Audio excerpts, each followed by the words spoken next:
Unexpected end. I asked ChatGPT to make my husband happy.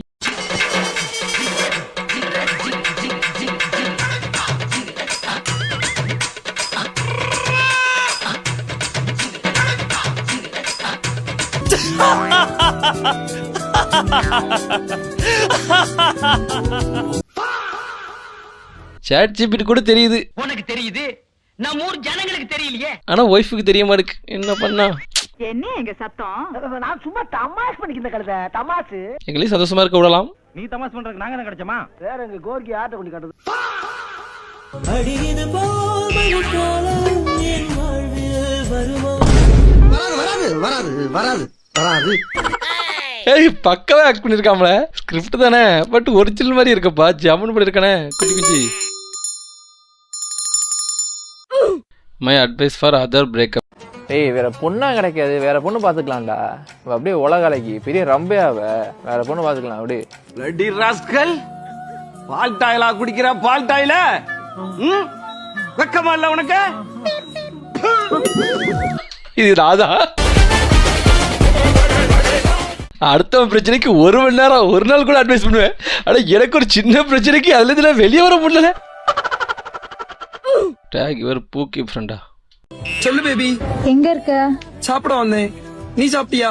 நான் சாப்பிடல. நீ சாப்பிடலன்னா எனக்கும் வேண்டாம். இந்த மாதிரிதான் பண்ணணும். இதை விடையும் மோசமா பண்ணலாம் இந்த தற்குறி. இப்ப என்ன பண்ணலாம்? செருப்பாலேயே அடிங்க. பார்க்க கோவமா இருது. நிறைய பேர் பக்கத்துல இருந்து ஃபோன் பேசிட்டே இருப்பாங்க. இரிட்டேட் ஆகும். பார்த்தாலே நான் டென்ஷன் ஆயிடும். நீ ஃபோன் பேச தப்பு இல்ல, ஒரு அளவுக்கு மேல பண்ண வச்சுக்கேன் தங்கதுர. எல்லாம் ஒரு அளவுக்கு தான், அந்த மாதிரி தான் தங்கதுர. ஒரு அளவுக்கு மேல பண்ண டிமாண்ட் சொன்னா, இப்ப என்னோட பொண்ணுக்கு நான் கல்யாணம் பண்ணி கொடுக்கணும், மாப்பிள்ள அப்ராட்ல இருக்கணும், குழந்தை அங்கதான் பிறக்கணும். அதே மாதிரி அவங்க 2 வருஷத்துக்கு 3 வருஷத்துக்கு வரதெல்லாம் அது அப்பாற்பட்ட விஷயம். 6 மாசத்துக்கு ஒரு வாட்டி எனக்கு விசா அனுப்பும். போதும் லிஸ்ட் ரொம்ப பெருசா போயிட்டு இருக்கு. கல்யாணத்துக்கு மாப்பிள்ள தேடுறீங்களா, உங்களுக்கு ட்ரிப் போதுக்கு மாப்பிள்ள தேடுறீங்களா? I am very proud of you. Yes sir.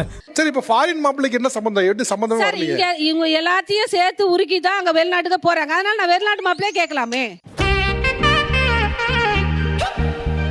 உங்ககிட்ட இருந்து வாங்கி வெளிநாட்டு போறதா வெளிநாட்டுக்கு அனுப்புறாங்க. அதுக்கு நான் வெளிநாட்டு மாப்பிளையே பார்த்துட்டு போலாம் சார். அதுதான் சார் நான் மெயினா பாயிண்ட். அது சொல்றதுதான் வராங்க போல அங்க இருந்து. சும்மா வந்துட்டு வெறுப்பத்தி டென்ஷன் ஆக்கிக்கிட்டு. சரி, எந்த நாட்டு மாப்பிள்ளை வேணும் அவங்களுக்கு? என் பிள்ளைக்கு, என் பொண்ணுக்கு சூஸ் பண்ற மாதிரி ஒரு நல்ல நாடா இருக்கணும், அவளோட சந்தோஷத்துக்காக. ஏன்னா நான் செலவு பண்றதால இல்லை, எனக்கு புரியல. எந்த நாடுன்னு முத கூட நீங்க சூஸ் பண்ணுவீங்களா? ஏன் எந்த நாடு இருந்தாலும் பரவாயில்லன்னு சொல்ல மாட்டீங்களா? கோவம் வருது, கெட்ட வார்த்தை பேசணும் போல இருக்குது, டென்ஷன் ஆகுது. வாழறது அவ தானே, அவளோட இதா இருக்கணும். பிள்ளைங்க இங்க இருந்து குழந்தை பிறந்துட்டு அங்க போறதோட அங்க இருந்து நேஷனாலிட்டி வந்துடும். என்ன ஒரு தொலைநோக்கு சிந்தனை பாருங்க. கல்யாணம் ஆகி அங்க குழந்தை பிறந்தா அந்த நாட்டோட சிட்டிசனா? ஆமா சார். அப்படிங்களா? இங்க வாங்க ஃப்ரெண்ட்ல. ஏண்டி வாயை வச்சுக்கிட்டு சும்மா இருந்தா? அதெல்லாம் 6 மாசத்துக்கு ஒரு விசா உங்களுக்கு அனுப்பணும். ஆமா சார், நான் போய் என் பொண்ணை பார்த்துட்டு வருவேன், ஜாலியா என்ஜாய் பண்ணுவேன். ஏன்னா நாங்க கஷ்டப்பட்டு அவங்க கேட்கறது எல்லாமே 6 மாசம் ஒருத்தர் சுற்றுலா போகணுன்னே சொல்லியிருக்கலாம். இல்லை, எனக்கு புரியலை. எனக்கு ஏன் எல்லாரும் ஃபாரின் மேப்லேயே விரும்புகிறீங்கன்னு எனக்கு சத்தியமாக புரியலை. அதில் எவ்வளோ கஷ்டம் இருக்குது தெரியுமா? நீங்கள் இப்போ ஃபாரின் மேப்பில் கேட்குறத விட ஊர்லேயே பக்கத்துலேயே நீங்கள் கேட்கும் போது நீங்கள் நினச்சாவே பார்க்கலாம். உங்களுக்கு ஏதாவது பிரச்சனை உடனே வருவாங்க. ஃபாரின்னா எனக்கு தெரிஞ்சே சொல்கிறேன், எனக்கு தெரிஞ்சவங்க ஒருத்தவங்க கூட அப்பா இறந்துட்டாங்க. அந்த பையன் அவங்க அப்பா அடக்கத்தில் வீடியோ காலில் பார்க்குறான். ஆம்பள மாமா, அது எவ்வளோ கஷ்டம் தெரியுமா? ஓனர் வந்து லீவ் கொடுக்கலையாம். ஸோ வீடியோ காலில் பார்க்குறான். அதெல்லாம் எவ்வளோ பெரிய கஷ்டம். எதுக்கு எல்லோரும் ஃபாரின் மாப்பிள்ளன்னு எனக்கு.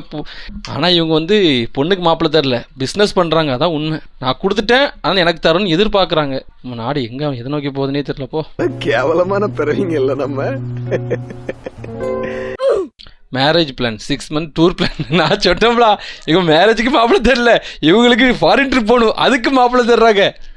உங்கள் சேதறதுக்கு அதுக்கு ஃபாரின் மாப்பிள்ளை ஒத்துக்கணுமே. ஈரான் ஓகேவா?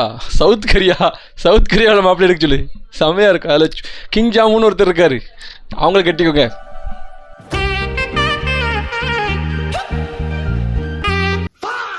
அப்பா ரிஸ்க் எடுத்து முத்துப்பாண்டி எடுத்து காப்பாத்தி அனுப்பிச்சு வச்சா என்ன டீம் என்ன மேட்ச்னே தெரியாம அவன் மில்லுக்கு போய் லாரியிலே ஏறி அவன் ஜெயிக்க மாட்டான். இந்த மைண்ட்ல இருந்து இவன் காப்பாத்துற பொறுத்த வேலையை ஏத்துக்கிட்டான். இவன் பேசாம கூட ஓடினா மட்டும் போதும். அதை பண்ணாரா? அதுவே ஃபெயில். உசிர பணையம் வச்சு ஆட்டு மந்தையில ஒளிஞ்சிட்டு இருக்கப்போ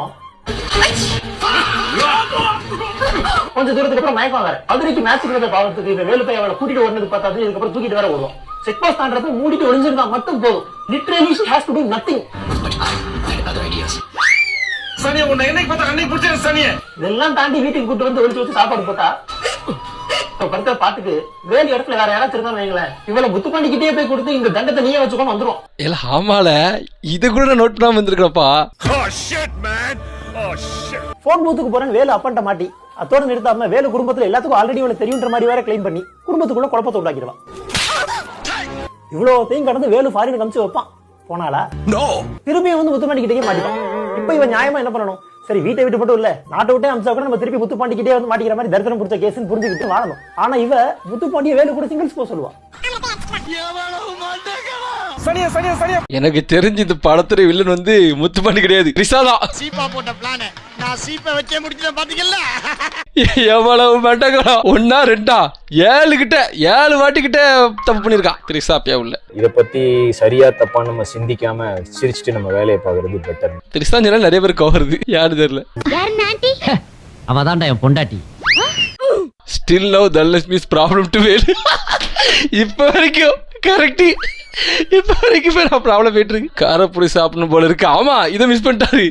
காரப்பொடி அவ்வளவு பிரச்சனை இல்லை உனக்கு, காரப்பொடி கேக்குதோ அப்ப பிடிச்ச சனி இப்ப வரைக்கும் விடல. தனலட்சுமி பைத்தியக்காரி, கொஞ்ச நேரத்துல படத்தையே முடிச்சிட்டேப்பா. அப்ப புரியல, இப்ப புரியுது. எனக்கு இப்பவும் புரியல, ஏன்னா பிரச்சனை இப்ப வரைக்கும் போயிட்டு இருக்கு. அடப்பா அவங்க யார் தெரியுமா? யாரு? சின்ன சியமா? நிஜமா சொல்றேங்க, டெஃபினெட்லி. எங்க அம்மா பேசணுமாண்டா, பேசுற எதுவும் சொல்ல மாட்டாங்க. நீ அத்தை எப்படி இருக்குங்க? யாருக்கு அத்தை? நான் செவனேன்னு தானே இருந்தேன். யார் வம்பத்துங்காச்சும் போனா ஆத்தாடி பெரிய லம்பாடி மாமியாரா இருப்பா போல இருக்க. ஆஃப்டர் மேரேஜ் வாங்க மாப்பிள்ள வாங்க. பஸ்ல சவுண்டா சிரிச்சிட்டேன்டா. நம்பிக்கை தான் வாழ்க்கை. எங்க பேசிதான் பாரு, அறுத்துருவாங்க. ஒரு டைம்ல நான் மாசு தாண்டா அப்படிங்கிற மாதிரி ஃபீல் பண்ணிருப்பீங்கல்ல சார்? அப்புறம் வாழ்க்கை எப்படி போயிட்டு இருக்கு சார்? வழக்கம் போலதான். வழக்கம் அவன் உங்ககிட்ட மாட்டலடா, நீங்க தாண்டா அவங்கிட்ட மாட்டிருக்கீங்க. ரேபிட் ஃபயர் ஒன்று வச்சிருக்கேன் சார். கேளுங்க, ரேபிட்டா இல்லையா நான் சொல்றேன்.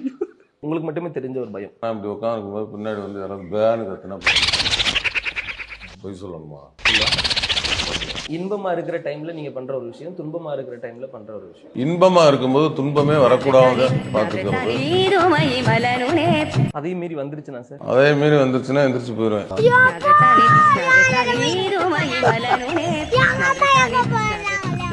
நன்றி வணக்கம். டான்ஸ் ஒன்று பயங்கரமா இடையில வைரல் ஆச்சு. நன்றி வணக்கம் போட்டாச்சுல, திருப்பி வர்றாப்புல பஸ். கண்ணாடி கொஞ்சம் கழட்டேன். ஏன் இப்ப நான் சூப்பர்னு சொல்லிட்டு போறான். மயிறு மாதிரி இருந்ததுயா. பவனு குஞ்சு போண்டாட்டி உடலுக்கும் உறவுக்கு நோ தப்பா இருக்குடா. பிரிச்சு பிடிச்சா சைலண்டா இருக்கு, சேர்த்து பிடிச்சா வயலண்டா இருக்க. நீங்க வந்து தங்கப்ப தக்கம்னே வச்சுக்கீங்க. நான் வச்சுக்கிறது நான் சொல்றது நீ கேடுறா. உடலுக்கும் உறவுக்கும் அதுதான் ரொம்ப தப்பா இருக்கு. நான் என்ன கேனியனா? படம் பார்த்தா என்ன கேனியனடா? இல்ல ஃபீல் பண்றது எல்லாரும் ஃபீல் பண்றாங்க. நாங்க பண்றோம். நீங்க உங்க கேட்டாரா? நீ பதில் சொல்றீங்க வந்து அமைதியா. ஹஸ்பண்ட்னாலே டம்மி பிஸ்தா, அமைதியா இருக்கிறதால. இவன் தான் எங்கேயோ செமத்தியா வாங்கியிருக்கான், இங்க வந்து வேற எவனோ வாங்கின மாதிரி அவுத்துறான் பாத்தியா? இப்ப புரியுது நீ ஏன் கட்சியை கலைச்சது. இப்படியே பேசிட்டு இருந்தா இன்னும் கொஞ்ச நாள்ல பின்னாடி இருக்க எவனும் இருக்க மாட்டான். சில பேர் பொங்கல் இப்பவே எந்த ஒரு ரியாக்ஷனும் இல்ல. இல்லைங்க நான் கொஞ்சம் தட்டிங்க, எனக்கு எப்பவுமே கொஞ்சம் விளக்கமா சொன்னதாங்க புரியும். இந்த ஆள் அவரோட பங்கு பாரு சொத்தை பிரிச்சு கொடுனா ஃபிளட்ஸ் கேட்டாரு. சொத்தை ஏன் பிரிக்கணும், முழுசாவே தருவேன்னு சொல்லிட்டு இத்தனை நாள் அவருக்கே தெரியாத விஷயத்த பட்டுன்னு பப்ளிக்கா போட்டு உடைச்சிருவாரு. நீ கூட்டியா வித்தா போடணுன்னு. இதுல என்ன மேட்டர்னா, ஊருக்கே அந்த வேலை வச்சு பரம்பரையா சம்மதம் வாங்கி கல்யாணமே வச்சுட்டு இருந்தாங்க. ஆனா அவங்க அப்பா மட்டும் சைடுல ஒன்று ரன் பண்ணிட்டு இருந்திருக்காரு. பரம்பரையா நடந்துகிட்ட ஒரு சம்பிரதாயத்தை என்னால மாத்த முடியாது.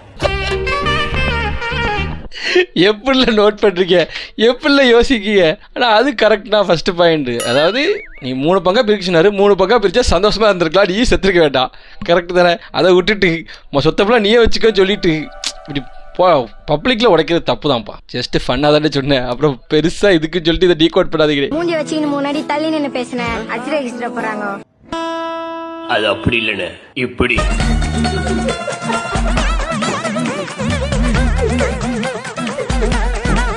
என்ன இந்த நக்கு நக்குது? இந்த நக்கு நக்குறாரு, நக்கீரர் பரம்பரையோ? ஹாரிஸ் ஜெயராஜ், ஹாரிஸ் ஜெயராஜ், ஹாரிஸ் ஜெயராஜ், ஹாரிஸ் ஜெயராஜ்.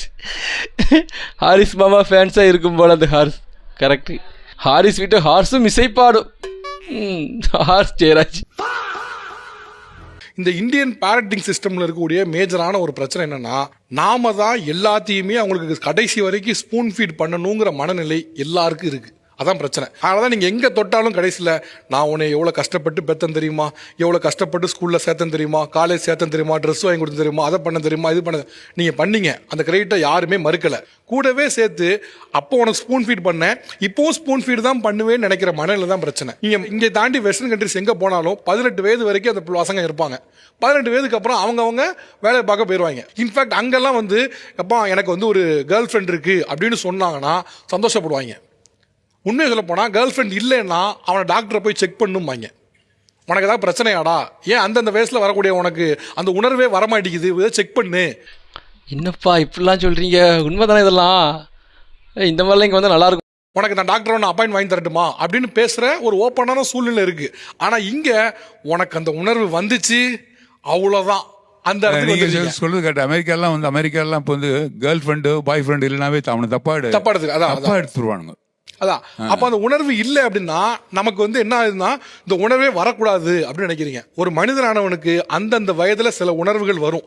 அப்படி காதலுங்க உணர்வும் வரதா செய்யும். நீங்க எல்லாரும் எங்க சந்தோஷப்படணும்னா, அந்த காதலுங்க உணர்வு வந்த உடனே யாரோ ஒரு தப்பான ஆள்கிட்ட போய் விழுகாம அவங்க உங்ககிட்ட கொண்டு வராங்க. நீங்க அதை சந்தோஷப்படணும். நீங்க என்ன நினைக்கணும், நான் உனக்கு பாசம் காட்டுறேன், அப்பா பாசம் காட்டுறாங்க, அண்ணன் உனக்கு இவ்வளவு உழைச்சி எல்லாம் பண்ணி வைக்கிறாங்க, உனக்கு அதை மீறி ஒரு பாசம் தேவைப்படுதா அப்படின்னு கேட்குறீங்க. அது எப்படி சரியா இருக்கும்? இன்னும் டிபிக்கல் இந்தியன் பேரண்ட் மைண்ட் செட்ல இருக்காதீங்க. நீங்க சொல்வீங்க நாம இப்படி தானே வளர்ந்து வந்தோம் அப்படின்னு. நீங்க அவனுக்கு கேட்குற பதில் சொல்லுங்களேன். நீங்கள் படிக்கும் பொழுது படிப்புக்கு செலவு பண்ணியிருப்போம் உங்க அப்பா அம்மா, அதெல்லாம் வந்து 5 வருஷத்துல இவங்க காலி பண்ணியிருப்பான். ரைட்டா? முடிஞ்சா உங்க வாழ்நாளில் நீங்கள் எவ்வளோ செலவு பண்ணீங்களோ அதை அவன் ஸ்கூலுக்குள்ளே காலி பண்ணியிருப்பான். அப்போ நீங்கள் எல்லாம் என்ன நினைக்கிறீங்கன்னா, இந்த பசங்க படித்து இந்த உலகத்தை புரிஞ்சுக்கணும், அந்த அறிவை தெரிஞ்சுக்கணும்னு நினைக்கிறீங்க. அதே தெரிஞ்சுக்கிற நீங்கள் எல்லாம் தெரிஞ்சுக்கலாம், ஆனால் நீ இங்கே தான் உட்காரணுங்கிறீங்க. அப்போ எப்படி அவன் இருக்க முடியும்? அவன் எல்லாத்தையும் படிப்பான், எல்லா உலக அறிவும் பெற்றிருப்பான், ஆனால் வந்து அவன் இங்கே தான் இருக்கணும்னு நினச்சிங்கன்னா அது யூஸே கிடையாது. அவனை படிக்க வைக்க யூஸ் இல்லை. இன்ஃபேக்ட் நான் என்ன சொல்கிறேன்னா, திருமணத்தின் போது அந்த எண்ட் ஆஃப் த சாய்ஸ் வந்து அவங்களோடது தான். அவங்க எடுக்கிற சாய்ஸை முடிஞ்ச அளவுக்கு அப்ரிஷியேட் பண்ண பாருங்க. நீ இன்னும் யோசிச்சு பாருங்களேன். நாளைக்கு உங்க சொந்தக்காரங்க யாரோ கேட்குறாங்க, என்னது உன் புள்ள கல்யாணம் பண்ணுற, லவ் மேரேஜ் பண்ணுற, உனக்கு வெக்கமா இல்லையா அதுவும் கேட்குறாங்க. எனக்கு வெக்கம்லாம் இன்னும் இல்லை, நான் படிக்காததான் என் புள்ள படிச்சது, இந்த அறிவை என் பிள்ளை கொடுத்தேன், அந்த அறிவை பயன்படுத்தி நல்ல மருமகளையோ என் புள்ள தேர்வு எடுத்திருக்கா அப்படின்னு சொன்னா முடிஞ்சு போச்சு. அந்த அறிவை அவனுக்கு கொடுத்துருக்கேன்னு சொல்லுங்க. இதனால உங்களுக்குலாம் இப்போ மனசுக்குள்ளே எரியும், எவ்வளோ சப்போர்ட் பண்ணி பேசலாம் பாருன்னு. சில விஷயங்களில் எது சரின்னு தோணுதோ அதை சப்போர்ட் பண்ணி பேசலாம், தப்பு கிடையாது. அது ஒரு சைடாக இருக்குன்னு நினச்சா கூட நினச்சிக்கலாம், தப்பு கிடையாது. பட் எனக்கு இது சரின்னு படுறது என்னன்னா, ஒரு உறவை இன்னொருத்தர் தான் முடிவு பண்ணுவாங்கிறது எனக்கு சரின்னு படலை. உங்கள் மனசுக்கு என்ன தோணுதோ நீங்கள் செய்யுங்க. நிகழ்ச்சி கலந்து இருந்தவங்க மனமாதிரி நன்றி. தேங்க்யூ. தேங்க்ஸ். Love you. அதாவது இவங்க பிரச்சனை என்னென்னா, ஃபஸ்ட்டு இவங்க வந்து அப்படி இல்லை, சின்ன வயசுலேயே வந்து இவங்களை வந்து ஒருத்தர் ரூல் பண்ணி, அதாவது அவங்க அம்மா அப்பா ரூல் பண்ணி இப்படி தான் கல்யாணம் பண்ணுன்னு சொல்லிட்டாங்க. ஒன்று அது மட்டும் இல்லாமல் இப்போ நடைமுறையிலே அதான் இருக்குது, லவ் பண்ணக்கூடாது, வேறு எதுவும் பண்ணக்கூடாது, லவ் பண்ணாது பிரச்சனை, அந்த மாதிரி வந்து கிரியேட் பண்ணிட்டாங்க. இதெல்லாம் கண்டிப்பாக மாறாது, அதை மாற்றவும் முடியாது. பட் என்ன பொறுத்த வரைக்கும் ஒரு சொன்னது 100% உண்மை. முடிஞ்ச அளவு உங்கள் பசங்க கூட கொஞ்சம் ஃப்ரெண்ட்லியாக இருங்க. அவங்க எது பண்ணாலும் உங்கள்கிட்ட சொல்கிற மாதிரியாச்சும் இருங்க. அப்போ தான் அவங்க எது நடந்தாலும் சொல்லுவாங்க. சொன்னால் தான் ப்ளஸ்ஸு. இப்போ வந்து உங்கள் பொண்ணு வந்து ஒரு பையன் லவ் பண்ணுறான்னா அது உங்கள்கிட்ட வந்து சொல்லிட்டான்னு வைங்களேன், நீங்கள் செக் பண்ணலாம் அது நல்ல பையனா கெட்ட பையனா. அப்புறம் அவங்ககிட்ட எப்படி பேசணுமோ பேசி அது ஓகேவா இல்லையான்னு முடிவு பண்ணிடலாம். அப்படி இல்லைன்னு வைங்களேன், நீங்கள் வந்து கொஞ்சம் ரகடாக இருந்தீங்க, அது அந்த ஸ்பேஸே கொடுக்கலாம், அந்த பொண்ணு வந்து ஒரு பையனை கொடுத்துட்டு ஓட தான் செய்யும். ஓடினதுக்கப்புறம் ஒரு பிள்ளை பிறந்ததுக்கப்புறம் வைக்கமே இல்லாமல் நீங்கள் போய் நிற்க தான் போகிறீங்க. அந்த இதே வேண்டாம் தான் நான் சொல்கிறேன், புரியுதா உங்களுக்கு? ஸோ முடிஞ்ச அளவுக்கு கொஞ்சம் ஃப்ரீடம் கொடுங்க, என்ன வேணால் பண்ணுங்கள், எது பண்ணாலும் 18 வயசுக்கு மேலே பண்ணுங்கள், சரிங்களா? அப்படி பண்ணால் என்கிட்ட வந்து சொல்லுங்கள், அவ்வளோதான், சரிங்களா? அதில் மட்டும் நீங்கள் இதில் மட்டும் நீங்கள் கரெக்டாக இருந்தாலே போகணும், உங்கள் லைஃபே ஜாலியாக போகும். அது மட்டும் இல்லாமல் யாரை லவ் பண்ணாலும் பண்ணட்டு, பிரச்சனை இல்லை. அதுக்கப்புறம் நீங்கள் வந்து கிராஸ் செக் பண்ணுங்கள், போய் பாருங்கள் எப்படி இருக்குன்னு பாருங்கள். பையன் நல்லா இருந்தால் கட்டி கொடுங்க. அது எந்த பதமாக இருந்தாலும் சரி, எந்த ஜாதியாக இருந்தாலும் சரி, ஃபஸ்ட்டு நீங்கள் ஒரு ஸ்டெப் எடுத்து வைங்க, அப்புறம் எல்லாம் ஆட்டோமேட்டிக்காக மாறும். இப்போ என்னையே எடுத்துக்கோங்க, நான்லாம் கண்டிப்பாக அந்த மாதிரி தான் பண்ணுவேன். என்னப்பா கருத்தூசி போடுறேன்? இப்போ வீடு இருந்தா தான் கல்யாணம் ஆமா அப்படின்னு சொல்றீங்க. ஆமா. இப்ப வீடு இல்லாத என்ன பண்றது? வீடு இல்லாதவன் சுயமா சம்பாதிச்சு தன் கால தன் மனைவியை வந்து சொந்த வீட்டுக்குள்ள உட்கார வைக்கிற கெப்பாசிட்டி வளர்த்துட்டு நீ மேரேஜ் பண்ணிக்கோ.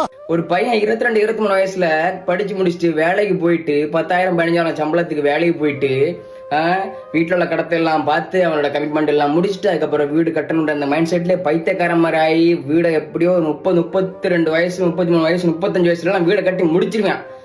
அதுக்கப்புறம் வழுக்க மாட்டேன். அவன் பொண்ணை வந்து கேட்டோம்னா என்ன சொல்லுவீர் நீரு? பையனுக்கு மண்டை வழுக்கையா இருக்கு, சொட்டையா இருக்கு, பையனுக்கு கொட்டையில இருக்கு. இது சிரிக்க வேண்டிய விஷயமா இருந்தாலும் கொஞ்சம் சிந்திக்க வேண்டிய விஷயம் தான்ல. இப்படிலாம் எல்லாரும் நினச்சிட்டாங்கன்னா இங்கே யாருமே கல்யாணம் பண்ண முடியாதுப்பா. இப்போ இருக்க நிலைமையில ஒரு 15,000 வேலை கிடைக்க ரொம்ப கஷ்டமாக இருக்குது. எல்லாம் பாருங்க, சும்மா ரியாக்ஷன் வீடியோ பற்றி ஓப்பாயிட்டு அழைதேன்.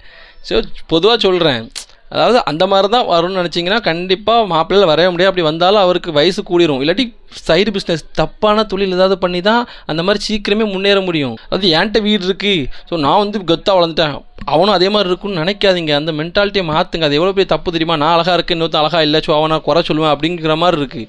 உங்களுக்கு அந்த கடவுள் கொடுத்துட்டாங்கன்னா அவங்களுக்கு கொடுக்கலன்னா முடிஞ்சளவு ஹெல்ப் பண்ணுங்க. அதை விட்டுட்டு இப்படி பண்ணாதீங்க. இது ஏன் இப்போ ரொம்ப கேவலமாக போயிட்டுருக்குப்பா இப்போ நம்ம நாடே.